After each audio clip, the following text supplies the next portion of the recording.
बरोबर नको आता मग नाही बरोबर काय तुझं काय ना वांगी घ्या ना मिरची भाजी आणि बटाटे बना मग उडालं काय बरं काय तुझं ठेव काय नमस्कार मंजरी स्वागत आहे तुमचं अजून एक नवीन नमस्कार मंजरी स्वागत आहे तुमचं अजून एक नवीन व्हिडिओमध्ये. कशात सगळे मला नक्कीच सांगा, कमेंट करून. सगळे मस्त असतील स्वस्त असतील अशी स्वामी चरणी प्रार्थना. तर काय झालं होतं, आमच्या शेजारी होती पूजा आणि दुपारी दिलेला का संध्याकाळी दिलेला आहे प्रसाद, हा दुपारचा दिलेला प्रसाद. आणि मी झोपलेलीच होती आणि नंतर उठली आणि मी एक प्रसादाचा घेतला नाही खाल्ला. मी सत्यनारायणची पूजा होती बाजूला आणि साईने काय केलं, हे असं प्लेटच आहे ना वरती फ्रीजरला ठेवली आणि एक दोन तास होऊन गेले होते. नंतर कसं दुपारचं आपण झोपलो की काय म्हणजे तो समजूनच जातो टाइम, आपण काय बघत नाही ना कुठे काय ठेवलेलं आहे ते. तर साईने हे फ्रीजरला ठेवलं तर ह्याचे झाले पूर्ण बर्फ झाला एकदम असं, म्हणजे कुणाच्या टाकल्यात जरी मारला ना मस्तपैकी टमोड येईल असं झालंय बर्फ एकदम. तर विचार करते की आता हे मी बघा चेहरा वॉश करून घेतला. आता उन्हातून म्हणजे कसं आपल्याला असं वाटतं ना काहीतरी चेहऱ्याला थंडावा असा. तर ह्याच्यात आईस क्यूब झालेत आता साईने केलं मस्त कांड. तर आता ह्या आईस क्यूब म्हणजे फायदेशीर पण झाल्यात, कारण हे चेहऱ्याला एकदम केळं कसं आपल्या चेहऱ्यासाठी चांगलंच असतं.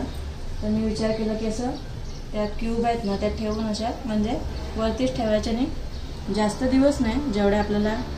आणि रोज जेवढे तुम्ही होम रेमेडीज करता ना त्याचा चेहऱ्यावर आपला चांगला ग्लो पण येतो आणि महिन्यातून एकदा केल्यावर त्याचा ग्लो. आणि रोज जे आपण पण घरगुती करायचे, घरगुती आपले साहित्य असतात ना त्याच्यामध्ये तांदळाचं पीठ वगैरे मागच्या व्हिडिओमध्ये सांगितल्याप्रमाणे. तर मी पण आता हे 5 मिनिटं लावून ठेवणार, मसाज करणार, एकदम छान वाटतं एकदम. पोर्स पण आपले कसे ओपन होतात ना मस्तपैकी, ग्लो येण्यासाठी ह्याचा मदत होते. म्हणजे रोज काही ना काहीतरी असं होम रेमेडीज बोलते मी, बाकी काय नाही. साई तिथे लक्ष ठेव.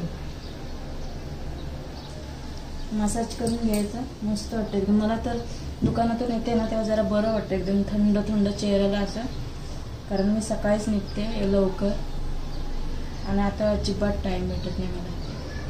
थोडासा जो भेटतो ना तर आराम पण जरूर आहे, कारण आपण आराम नाही केला तर मग आजारी पडणार त्याच्यासाठी.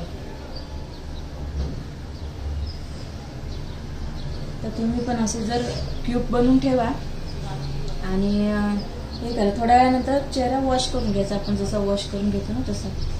तर चला आता मी वॉश करून घेते. तर तुम्ही पण असं ह्याचा फायदा करू शकता. आईस क्यूब बनवायचे असे, म्हणजे म्हणजे कुणाला मारलं की मस्तपैकी लागणार पण आहे असं आहे. ह्याचे क्यूब बनवून ठेवलेत ना तर एकदम भारीच आहे. मला तर आवडलं, तुम्हाला म्हणून शेअर केलं मी. चला वॉश म्हणून बघा, मी हे कच्चं दूध आणि ओट्स तर मागे दाखवलं होतं.